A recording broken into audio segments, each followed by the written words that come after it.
Bonjour à tous, c'est Goldrin pour une nouvelle vidéo. Aujourd'hui, vidéo très spéciale puisque je vais vous présenter une vidéo 5 théories sur la WWE. Vous n'êtes sûrement pas sans savoir que le concept n'est pas de moi mais de Didier Chandouidoui.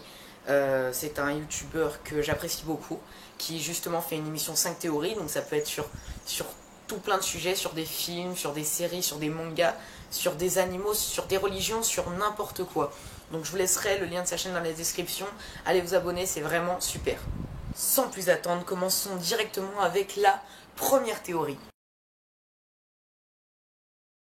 Grande tradition chez Didier Chandouidoui que de commencer ses vidéos par une série de théories qu'on pourrait qualifier de merdiques.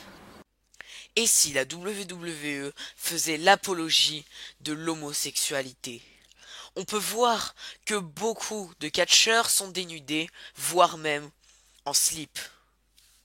Ah ouais? Et tu peux m'expliquer ça? Et si Sting était en fait un démon envoyé pour détruire la WWE? Mais non! Mais non, non, non! Et si Adam Rose était en fait l'âme d'un enfant? Ah? En effet, les rosebuds, et plus particulièrement le lapin, peuvent être pris comme ses jouets. Cela expliquerait aussi le fait qu'il adore les sucettes. Ça devient intéressant. Ce serait donc en fait l'âme d'un enfant, un enfant en train de dormir et de rêver. Mais non, mais on avait dit pas de théorie sur les rêves là. Pour la peine, allez, c'est parti, on passe directement à la prochaine théorie. Bray Wyatt. Un grand mystère. Sa seule gimmick est un appel aux théories farfelues. Et le plus grand mystère qui plane sur lui reste quand même l'identité de Sister Abigail. On sait que Sister Abigail est la prise de finition de Wyatt. Et c'est tout. Effectivement, de nombreuses informations ont été sous-entendues, mais rien d'officiel. Cependant, énormément d'éléments tenteraient de prouver que Sister Abigail est loin de ce qu'on peut imaginer. Beaucoup pensent que Sister Abigail est la sœur de Wyatt, mais c'est peut-être tout simplement une sœur. Vous n'êtes sûrement pas sans savoir que les religieuses catholiques sont appelées les sœurs. Vous voyez où je veux en venir? Abigail en serait donc peut-être une. On peut aussi remarquer que Wyatt, avant d'exécuter son finish, se met en position d'araignée, une position qui symbolise la possession et le démon. Il parle aussi souvent dans ses promos d'un esprit qui lui donnerait de la force et du courage. Beaucoup pensent que l'esprit en question est Abigail elle-même, mais ça pourrait être le démon qui le possède. Wyatt se met aussi souvent en position de croix, symbole de la religion catholique et de l'exorcisme, comme s'il affrontait directement la religion en montrant qu'il ne la craint pas. Il représente aussi l'enfance par le biais du masque de mouton, un masque d'enfant. Il y a eu aussi des enfants dans des segments comme contre Sina. Or, les enfants sont sacrés dans la religion catholique, encore un signe de provocation. Finalement, quand il porte son finish, le Sister Abigail, il embrasse son adversaire et lui porte la prise, comme s'il le provoquait avant de l'exécuter. On peut penser qu'il imagine que son adversaire est Abigail et qu'il la tue, la chasse de ses posés en faisant ça. Abigail serait donc la sœur qui a essayé d'exorciser Wyatt. Donc pour résumer, Bray Wyatt serait un homme possédé par un démon et Sister Abigail serait en fait une bonne sœur qui aurait tenté de l'exorciser mais elle n'aurait pas réussi. Bray Wyatt la provoquerait donc avec les signes de la croix et de l'enfance et il essayerait de la chasser de ses pensées en détruisant des gens.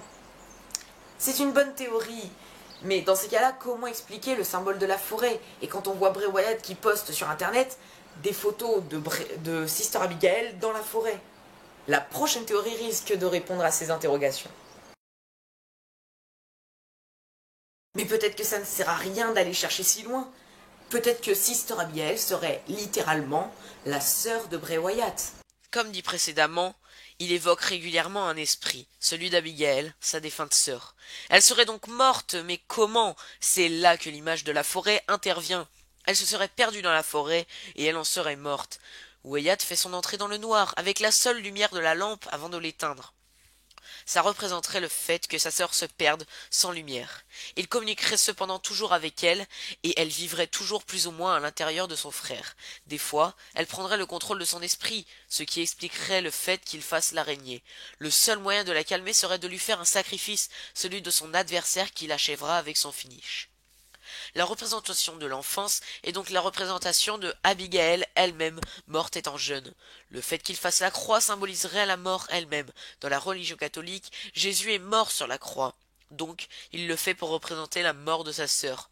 Il dit également régulièrement Follow the buzzard, qu'on traduit par suivez les busards étant des rapaces. Cela peut être interprété de deux manières. La première, très simple, consisterait à penser que les rapaces sont une deuxième représentation de la mort.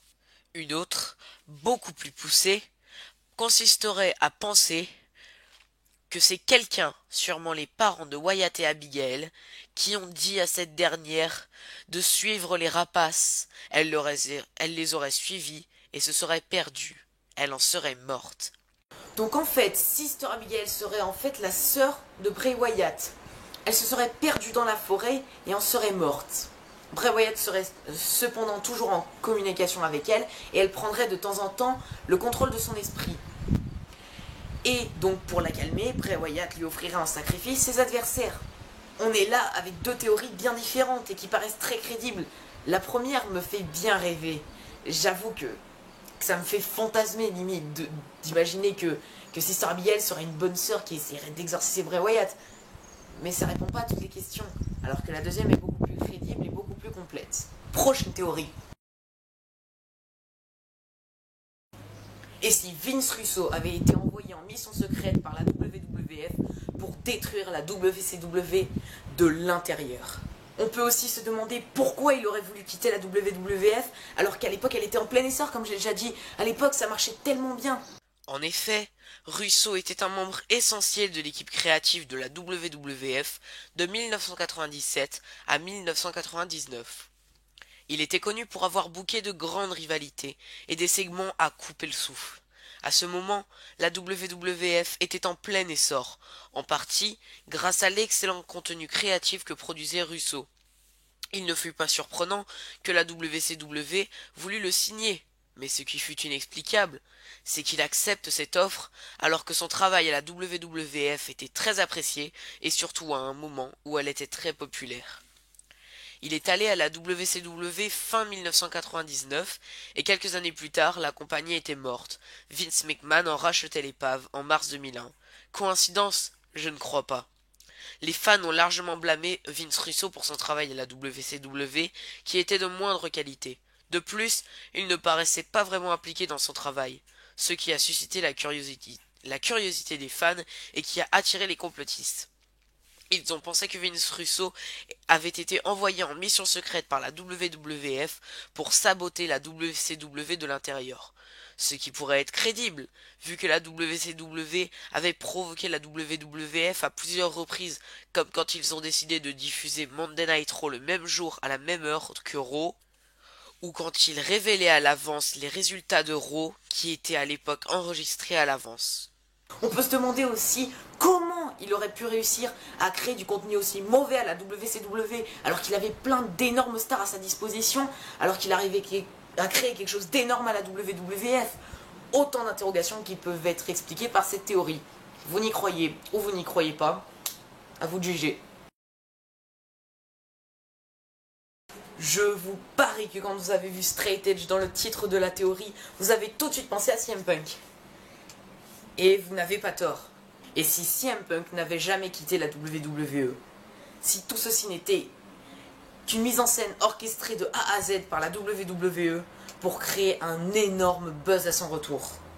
Il était une des figures emblématiques du catch indépendant américain au début des années 2000. Quand il est arrivé à la WWE, il a tout de suite été pêché. De 2007 à 2009, il a beaucoup été mis en avant et les officiels semblaient placer de gros espoirs en lui, voyant en lui le futur de la WWE. Il a remporté 2 Money in the Bank d'affilée, ceux de WrestleMania 24 et WrestleMania 25, même si celui de WrestleMania 24 était censé être remporté par Jeff Hardy, qui avait été suspendu et qui n'avait donc pas pu participer à Mania. Il avait remporté auparavant le ECW Championship, le Tag Team Championship, il avait même été choisi pour envoyer Hardy à la retraite, ce qui a fait de lui le plus gros heel de l'époque. Tout semblait lui sourire. Alors comment expliquer que la WWE ait perdu espoir en lui en 2010 comme il se dit? Eh bien, elle n'aurait jamais perdu cette confiance. En 2010, Punk a été un petit peu délaissé, jusqu'à extrêmement mal booker l'angle de la Straight Edge Society. Or, en 2011, il est devenu la plus grosse star de la WWE. Malgré tout, elle n'avait toujours pas confiance en lui selon ce qui se disait. Comment expliquer cela? La WWE avait toujours confiance en lui et préparait quelque chose d'énorme. En 2013, il perd son titre face à The Rock après plus d'1 an de règne, mais affronte quand même Undertaker à WrestleMania, match qui fut jugé comme un des meilleurs matchs du Deadman à WrestleMania. Suite à ça, sa carrière a un petit peu stagné jusqu'à SummerSlam où tout bascule. Il perd contre Lesnar et continue sa rivalité avec Paul Heyman. Il enchaîne les matchs de mid-card en pay-per-view et remporte la plupart. Ce dépêche de Punk a été vu par beaucoup comme la preuve du manque de confiance envers lui, mais je vois les choses autrement. Je pense que c'était une sorte de test. La WWE voulait voir s'il se faisait acclamer par la foule car il était mis en avant, ou s'il avait toujours les mêmes pops quand il était dans le mid-card, pour voir si les fans allaient l'oublier s'il partait. Il a passé ce test haut la main car il eut la même réaction du public à chaque fois. Punk démissionne soi-disant après le Royal Rumble 2014 suite à un manque de mise en avant. Mais où a-t-il été annoncé juste après? À l'UFC. Et ces derniers temps, la WWE semble être plus ou moins en collaboration avec l'UFC. On a par exemple vu Ronda Rousey à WrestleMania 31, ce qui a permis de faire la promotion de la compagnie du MMA envers les fans de la WWE. De plus, la compagnie de Stamford a prêté sa plus grosse star actuelle, Brock Lesnar, à l'UFC pour un soir, comme si la WWE leur devait quelque chose. En effet, ils leur doivent de servir de couverture à Punk en attendant son retour. De plus, Punk a été annoncé à de nombreuses reprises pour participer à un show de l'UFC, mais il a toujours été repoussé, comme s'il n'allait jamais vraiment combattre. Pour finir, on sait que Ryback et Punk ont une relation très tendue et aiment bien se lancer des pics l'un et à l'autre. Résultat, Ryback a été viré. Alors est-ce que tous ces éléments ne sont que des coïncidences? À vous de vous forger votre propre avis. C'est ainsi que s'achève la vidéo 5 théories sur la WWE.